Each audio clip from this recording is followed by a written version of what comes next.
Les amis, bienvenue, j'espère que vous allez bien, très content de vous retrouver aujourd'hui pour une nouvelle vidéo.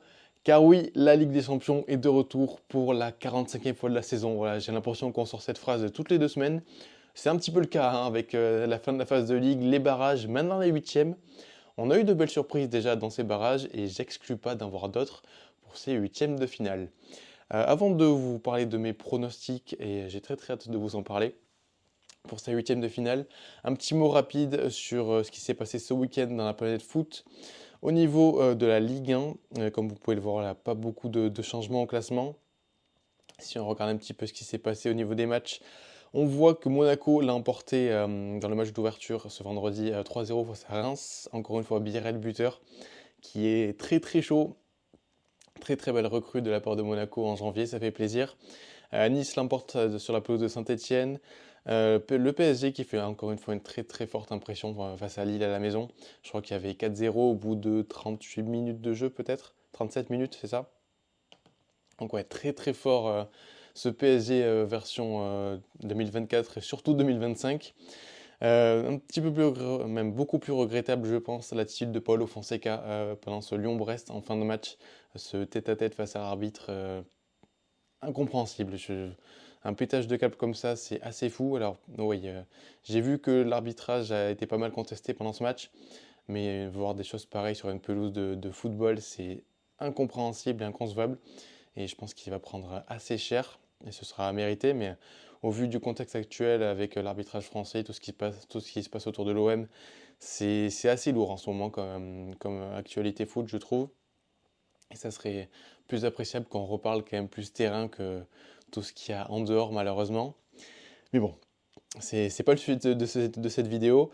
Et si on peut finir notre tour de Ligue 1, on voit que Rennes l'a emporté face à Montpellier sèchement 4-0. Même score pour Toulouse sur la pelouse d'Angers.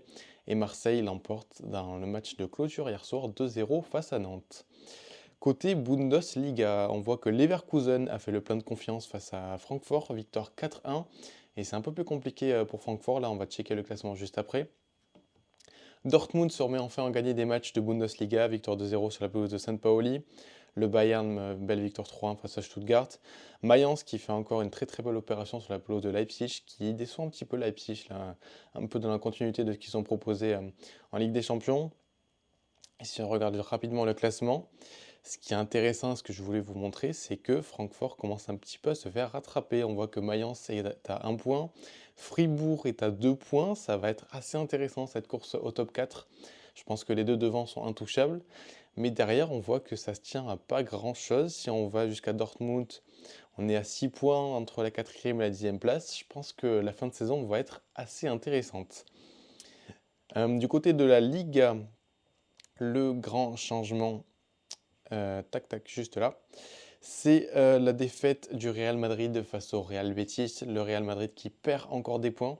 J'ai vu une stat passer, je crois que sur la dizaine des derniers matchs. J'ai plus le nombre de matchs exact, mais le Barça a pris 2 fois plus de points que le Real. Je crois que le Real a pris 11 points et le Barça 22 points. Donc ça veut dire ce que ça veut dire, ça aussi. Et ouais, le Real qui continue de perdre du terrain. Le Barça qui a désormais 3 points d'avance sur le rival avec cette belle victoire 4-0. Et c'est l'Atlético Madrid qui est deuxième, voilà, avec cette belle victoire face à Bilbao. Villarreal joue ce soir. Et on va voir au classement que déjà ici Villarreal peut se rapprocher à 1 point en cas de victoire. Mais aussi devant, voilà, l'Atlético et le Barça, 57, 56 points. Le Real a 3 points derrière. Peut-être que l'écart commence un petit peu à se creuser, on verra par la suite, mais la fin de saison va être aussi intéressante du côté de l'Espagne. On enchaîne en Serie A, là aussi un week-end assez costaud, puisque Naples fait match nul face à l'Inter, voilà les deux leaders, les deux meilleures équipes italiennes de la saison qui s'affrontent. Et du coup, statu quo, un partout, ce qui change pas grand-chose au classement. Juste avant ça, la défaite du Milan, encore une défaite pour l'AC Milan. C'est compliqué cette année pour eux, face à la Lazio en plus, qui est la Lazio qui est très mal placée. Donc bon, c'est compliqué pour Contessao, pour le Milan de toute façon cette saison. La Roma qui prend des points, voilà. L'Atalanta qui fait 0-0 face à Venise, ça c'est aussi un petit peu regrettable. Ils auraient pu profiter de ce match nul entre l'Inter et le Napoli pour faire une très belle opération et être potentiellement leader. Je dis une bêtise. Ils auraient pu, ils auraient pu être deuxième ex aequo, pardon. Mais ça aurait pu être assez intéressant, même si bon, l'écart reste seulement de 3 points. Et je pense rien n'est fini du côté de la Serie A. Je pense que ça va être assez costaud cette fin de saison-là aussi. Et surtout, on voit que le Milan voilà, commence à vraiment décrocher. Je pense que la course à la Ligue des Champions, c'est mort. Et même la course à l'Europe, il y a des très très beaux clients en face, notamment Bologne qui fait une bonne saison, la Fio, la Roma. Voilà, je pense que ça va être costaud pour le Milan d'aller essayer d'aller accrocher une place européenne. On attaque, on attaque, ça y est, la Ligue des Champions, c'est huitièmes de finale après ce petit récap du week-end. J'ai essayé de classer les rencontres en fonction des matchs où je voyais pas de surprise, certains où je voyais les surprises et ensuite les grosses affiches. Mais je pense qu'il y a très très peu de matchs où je ne vois pas de surprise. Donc j'ai essayé de classer ça dans l'ordre du moins surprenant au plus surprenant avant d'attaquer les trois gros matchs. Donc on commence par Benfica-Barça, un match qu'on a vu il y a quelques semaines qui a eu un scénario totalement fou du côté de Lisbonne. Cette victoire 5-4 du Barça. Depuis, les choses ont un petit peu changé. Ça va mieux pour Benfica, qui est désormais leader en championnat. Si on remonte un petit peu ces matchs, on voit que le club n'a pas perdu depuis cette semaine entre la défaite face au Barça et la défaite à Casabia. Depuis, le club n'a pas perdu, donc c'est une très très belle série engendrée depuis. Et si on regarde un petit peu au classement, pour eux, on voit, ils sont co-leaders, pardon. J'ai dit qu'ils étaient leaders, ils sont co-leaders, pardon, face à côté du Sporting. Donc c'est une belle série pour eux. Je pense que la confiance ça va un petit peu monter. Mais malgré tout, je vois un Barça bien trop fort en face, qui a encore une fois fessé la Real Sociedad 4-0. Donc ouais, un Barça qui est très très fort en 2025. Voilà, si on regarde un petit peu les derniers matchs, il y a eu ce match fou, le 4-4 face à Atlético Madrid, 2-0 face à Las Palmas, victoire 1-0 face au Rayo, 4 buts mis à Séville, 5 buts à Valence, de gros scores, encore une fois 7 buts à Valence ici. C'est une équipe qui est en forme, qui a un trio en feu devant Lewandowski, Yamal, Rafinha, Pedri, qui est bon, pour moi le meilleur joueur du monde, un milieu exceptionnel qui marche sur l'eau. Voilà. Ça va être compliqué pour Benfica. Ça va être compliqué pour Benfica. Malgré en plus le match aller et du côté de Lisbonne, match retour à Barcelone. Je vois peu de scénarios où Benfica s'en sort. Malgré tout, ils peuvent peut-être accrocher quelque chose à l'aller, mais je pense que le Barça va faire le travail au retour et même, je pense, peut déjà payer les choses dès le match aller. En plus de ça, il y a ce petit passif là de janvier où le Barça voudra se racheter de ce match un peu fou. Ils encaissent 4 buts. Donc, sans grande surprise, je vois le Barça passer sans trop de problèmes. Le deuxième match où je pourrais voir une surprise, mais je vois quand même l'Inter grandement favori, c'est cette rencontre face au Feyenoord. En plus, encore une fois, le match aller est du côté de Rotterdam. Côté Feyenoord, c'est un peu compliqué en championnat. Il y a eu cette belle surprise quand même face au Milan. Surtout ce match aller très très solide. Et en plus, derrière ça, ils arrivent à aller faire un partout du côté de San Siro. Mais j'en avais déjà parlé, j'avais bien aimé ce match aller de Feyenoord. Une très très belle proposition collective, une équipe vraiment solide. Et devant aussi, c'était assez intéressant, notamment Igor Paixão, le buteur. Donc j'avais bien aimé ce Feyenoord version Ligue des Champions, même si derrière en championnat c'est plus compliqué, on voit voilà, défaite face à l'Ajax, défaite face au PSV, là on voit quelques petits points perdus, des matchs nuls par-ci par-là, c'est un peu plus compliqué pour eux. Malgré tout, bon, est-ce qu'ils peuvent se remettre en mode Ligue des Champions et aller chercher quelque chose? Je ne sais pas.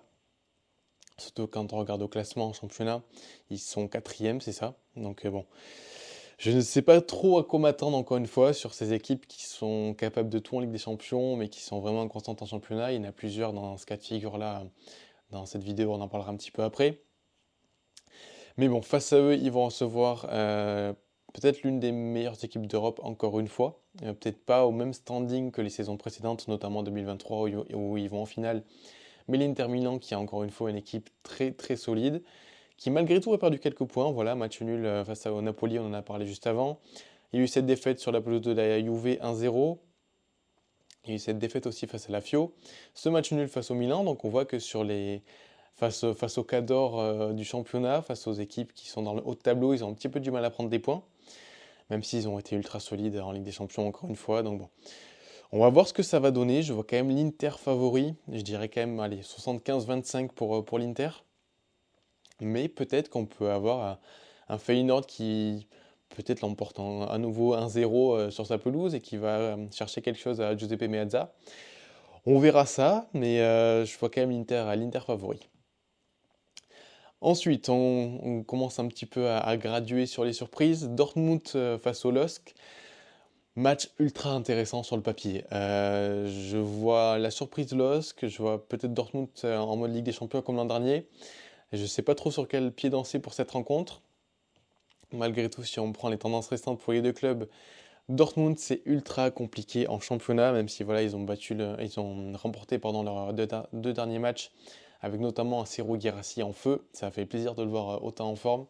Donc ouais, il est très très chaud. Le buteur qu'ils ont acheté cet été à Stuttgart. Mais ouais, Dortmund c'est un peu plus compliqué en championnat, on le sait, ils sont dixièmes, voilà, on voit pas mal de défaites. Là ici face à Bochum, Stuttgart, tac, si on remonte un petit peu, il y a un match nul ici face au Werder, une défaite face à Kiel, face à Leverkusen. Donc ouais, c'est assez compliqué pour eux, on le sait. Même s'ils sont capables de tout en Ligue des Champions, pardon, ils sont allés battre le Sporting 3-0 sur leur pelouse. Je n'avais absolument pas anticipé un résultat pareil. Mais écoutez, tant mieux pour eux. Ils ont fait le taf ensuite 0-0 à la maison. Je pense qu'ils sont pas, ils ont essayé d'économiser les forces en tout cas. Mais voilà, il y a ce match face à Lille qui se profile.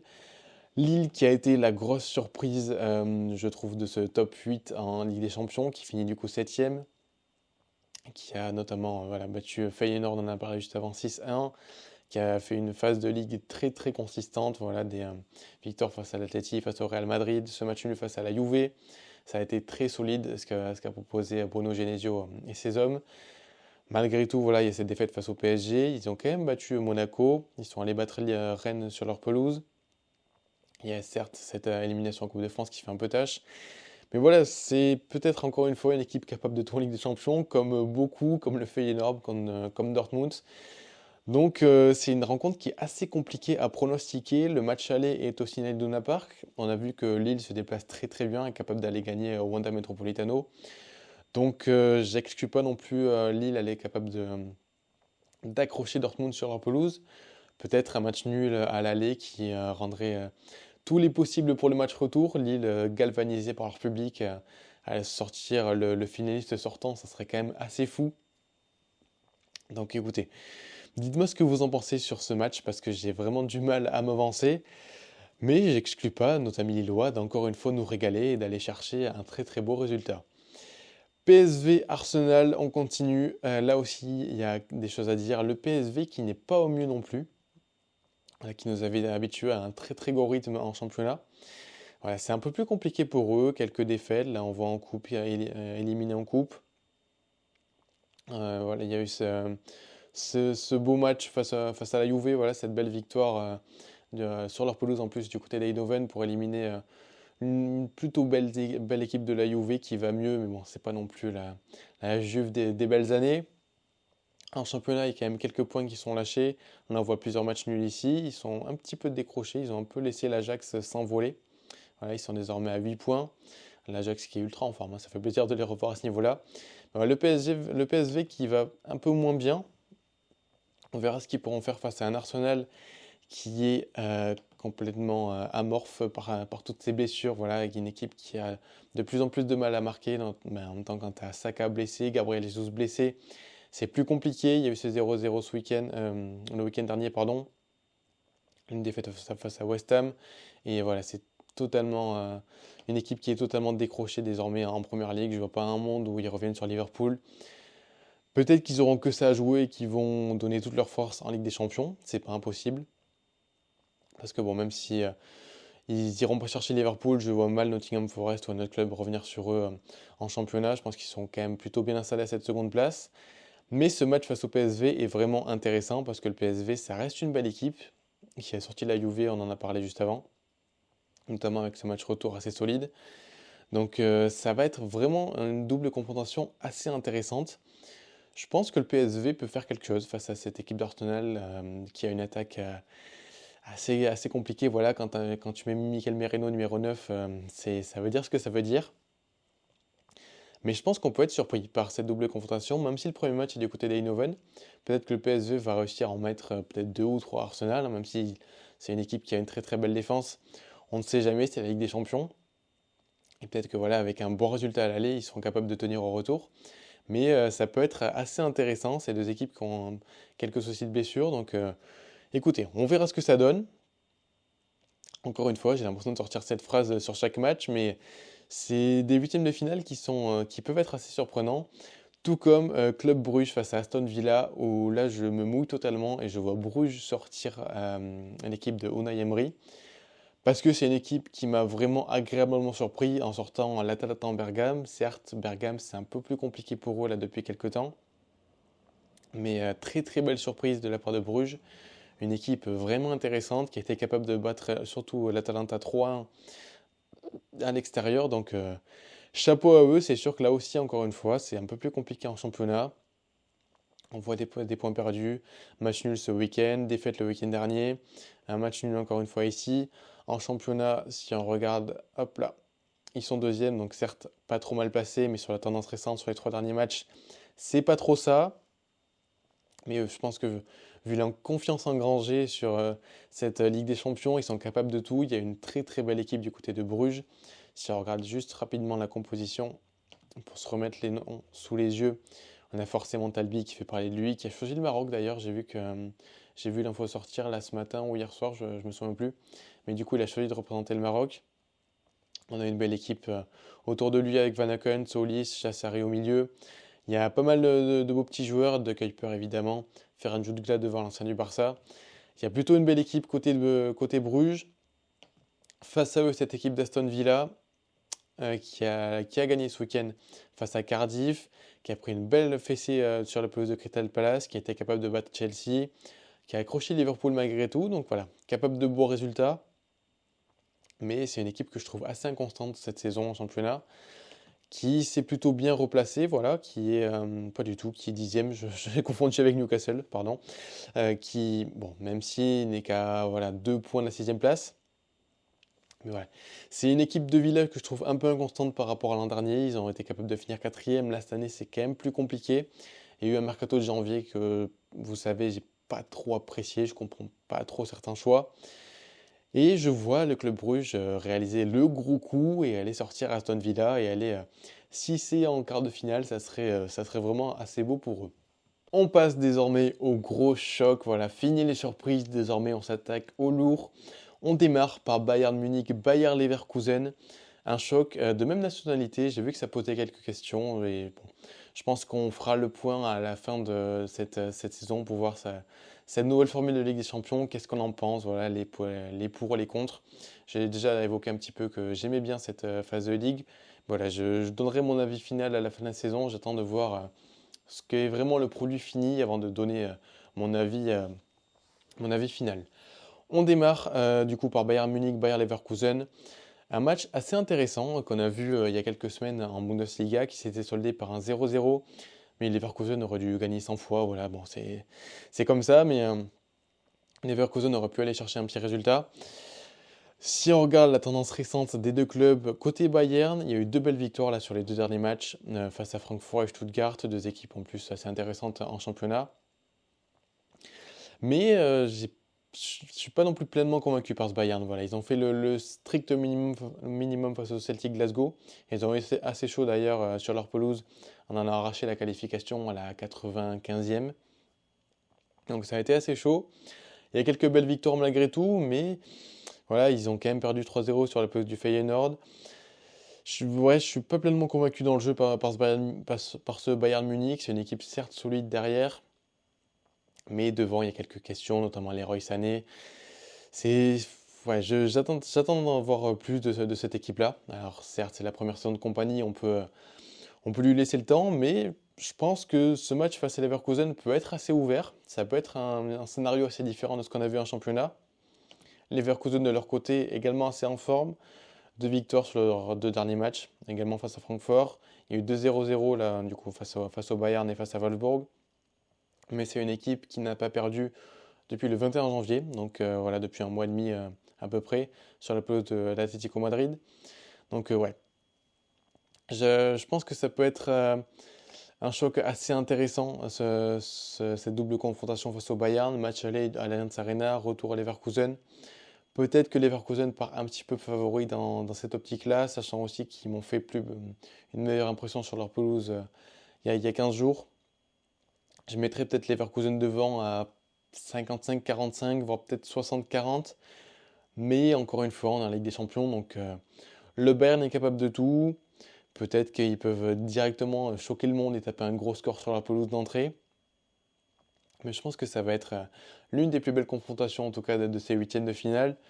Tout comme Real Atlético Madrid, encore une fois un choc de même nation.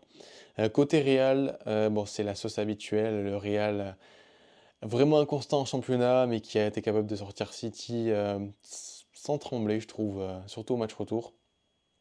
Alors certes, c'est pas le Manchester City de la décennie, mais ouais, assez belle impression sur ces barrages pour eux. Mais derrière, voilà, ça a été assez compliqué. On voit, certes, il y a eu cette victoire face à Gérone, mais défaite face à la Real Sociedad, défaite face au Real Betis. Donc voilà, encore une fois, le Real en Ligue des Champions capable de tout. Mais en face, il y a une belle équipe de l'Atlético Madrid qui, elle, est plutôt en forme. On a vu notamment face à ce choc face au Barça, à ce match explosif, voilà, un Atlético Madrid qui n'a rien lâché, qui est allé chercher ce match nul à la toute fin. Vraiment un match, je me suis régalé, hein. Je suis supporter catalan, vous le savez, mais j'ai plutôt apprécié ce match. Et derrière l'Athletic qui fait plutôt de bons résultats. Là, ils ont affronté le Real il y a un mois, un partout. Mais malgré tout, ils sont plutôt bien placés en championnat. Ils font plutôt bonne impression en Europe également. Voilà, ils ont fini dans le top 8. Et je pense que ce choc va être assez intéressant. Le match aller est à Bernabeu. Le match retour est au Metropolitano. Donc peut-être là aussi un petit avantage Atleti. Là, je suis un petit peu plus mesuré. Je dirais peut-être 55-47 à 55-45 Atlético Madrid. Parce que voilà, le Real Madrid, on le sait, capable de tout. On a vu un Kylian Mbappé, certes buteur depuis quelques temps, mais il n'a pas non plus la meilleure confiance du monde dans ce Real Madrid pour l'instant. Capable de claquer malgré tout un triplé magnifique face à City. Les trois buts sont sublimes. Donc peut-être que les individualités vont se sublimer encore une fois sur Ancelotti et sauver cette saison du Real qui est pour l'instant assez complexe. Mais cette rencontre va être vraiment ultra intéressante. Comme la dernière rencontre, évidemment, PSG-Liverpool, deux des meilleures équipes d'Europe en termes de niveau de jeu cette saison. J'ai hâte, j'ai très hâte. Un match aller au parc, match retour à Anfield. Ça va être ultra intéressant. Je pense qu'on peut avoir deux superbes rencontres. Côté PSG, la forme est là. La forme est là. C'est une équipe qui n'a pas perdu depuis si longtemps, qui met vraiment des gros scores en ce moment. C'est assez énervé. Ils ont totalement mouché tous les espoirs brestois. Voilà, 10 buts aller-retour, ça fait très mal. Ils sont allés chercher une demi-finale de Coupe de France en championnat. C'est la balade totale. On voit des scores monstrueux cette dernière semaine. Si on regarde un petit peu au classement, on voit qu'ils n'ont absolument aucune concurrence. Zéro défaite en Ligue 1 pour l'instant. 66 buts marqués. Voilà, c'est la balade de santé pour eux. Et ils vont devoir faire face à ouais, peut-être la meilleure équipe d'Europe cette saison, Liverpool. Là aussi, c'était un petit peu plus compliqué. Là, on s'est dit peut-être fin janvier, début février. Peut-être que Liverpool vacille un petit peu. Au final, pas du tout. Voilà, retour à la normale. De belles victoires face à City, face à Newcastle. Une équipe qui est ultra solide. On connaît leurs points forts. Mohamed Salah, ce milieu est vraiment intéressant autour de Ryan Gravenberch. Cette défense aussi très solide. Van Dijk, Konaté. J'ai hâte de voir ça. Ils ont quelques faiblesses malgré tout. Je pense que les duels, on en a déjà parlé. Sur les côtés, Alexander-Arnold face à Barcola notamment. Peut-être Dembélé si ça décroche, ça peut être, ou si ça permute du moins, ça peut être intéressant. Attention aussi côté PSG avec Nuno Mendes qui est un petit peu moins tranchant cette saison face à Mohamed Salah. Ça peut être, je pense que les côtés vont être les clés du match et ça va être assez intéressant. Côté PSG, ça finit assez bien, ce qui est un peu moins le cas côté Liverpool. Je trouve qu'on a un Liverpool un petit peu moins tranchant, capable de se créer beaucoup d'occasions, mais qui met un petit peu plus de temps à marquer. Donc là aussi, ça peut être un secteur à surveiller. Et malgré tout, je pense que ça va être vraiment deux rencontres totalement folles. Je verrai forcément peut-être plus Liverpool devant parce qu'ils reçoivent au retour. Mais voilà, tarif Ligue des Champions, encore une fois, tout peut se passer. Mais bon, je pense que Liverpool part peut-être avec une petite longueur d'avance. Mais le PSG a une très très belle carte à jouer. Et je pense qu'en termes de football, on va se régaler. Voilà les amis, vous l'aurez compris, ça va être des huitièmes assez fous.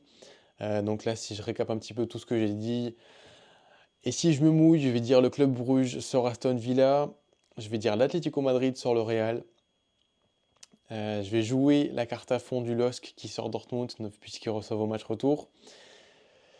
Peut-être un pari osé, mais je vois le PSV sortir Arsenal, même si Arsenal reçoit au retour.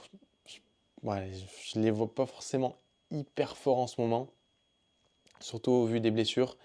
Et peut-être que le PSV a une carte à jouer. L'Inter va sortir Feyenoord, le Barça va sortir Benfica. Et ensuite, allez, Leverkusen sort le Bayern. Ça va être chaud ce match. Et là aussi, deux matchs très intéressants. Et Liverpool sur Paris. Voilà, on va dire Liverpool, Barça, Inter, Leverkusen, Lille, PSV, Club Bruges, Atlético Madrid. Ça ferait des belles surprises hein, déjà. Ça ferait déjà.